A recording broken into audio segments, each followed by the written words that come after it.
El mate es una infusión a base de hojas de yerba mate, cuyo nombre científico es Ilex paraguariensis, que es una planta originaria de las cuencas de los ríos Paraguay y Paraná. Y para obtener el mate se toman las hojas de esta planta, se secan, se cortan y se muelen y se pueden usar así directamente o también se pueden tostar en un proceso similar al del café. Es una bebida que consumían tradicionalmente los guaraníes, los indígenas de esa zona de Paraguay, norte de Argentina y sur de Brasil, pero fueron después los españoles y sobre todo los jesuitas en el siglo XVI y XVII los que la extendieron por gran parte de Sudamérica. A nivel nutricional contiene algunas vitaminas, sobre todo del grupo B, algunos minerales como manganeso o magnesio, pero en cantidades muy pequeñas o despreciables respecto a la cantidad de esos nutrientes que encontramos en los alimentos normales, digamos. Donde destaca el mate es en su aporte de compuestos menos comunes en los alimentos y aporta, por ejemplo, dos alcaloides interesantes que son la cafeína y la teobromina. La cafeína es archiconocida y he hablado muchas veces de ella, que tiene beneficios propios en moderación, y la teobromina, que está presente también en el cacao,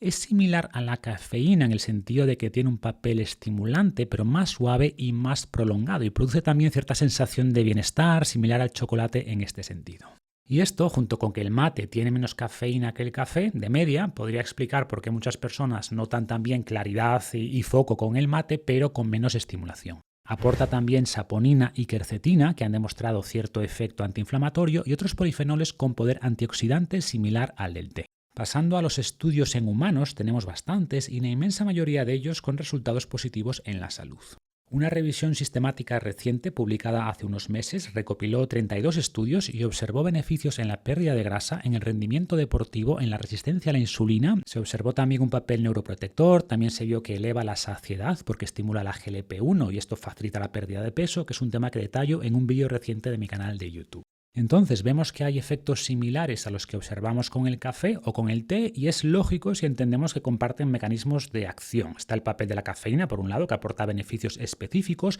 comparten algunos polifenoles y otros son más específicos de la yerba mate. El problema, o más que problema, la limitación en el caso de la yerba mate es que no tenemos, o al menos yo no he visto, estudios a largo plazo que evalúen mortalidad general por enfermedad cardiovascular, por cáncer, etcétera, como si tenemos con el café y con el té. Y evidentemente esto se debe a que el mate se consume mucho menos a nivel mundial y por tanto se estudia menos y esto nos impide ser tan categóricos con sus beneficios a nivel global como podemos serlo con el café o con el té donde hay decenas de metaanálisis. O por lo mismo no podemos ser tan precisos con la dosis. Por ejemplo, con el café podemos afirmar con bastante seguridad que entre 2 y 4 cafés al día es lo óptimo, la dosis que se asocia con menos mortalidad general, pero en el mate no tenemos ese detalle. Hay algún estudio, por ejemplo uno en mujeres posmenopáusicas, donde las que tomaban más de 1 litro de mate al día tuvieron menos riesgo de enfermedad coronaria e hipertensión. Por tanto, tenemos ahí un umbral de referencia, pero de nuevo tenemos menos criterio que en el caso del café o del té. Y respecto a los riesgos, hay dos principales. Uno es compartido con el café, que es la cafeína, que es beneficiosa en dosis moderadas, pero si tomas mucha cafeína y sobre todo por la tarde puede perjudicar el descanso, estimularte demasiado y es importante tener esto en cuenta. Y el otro posible riesgo es que algunos estudios encuentran más prevalencia de cáncer del tracto digestivo superior en las personas que consumen más mate,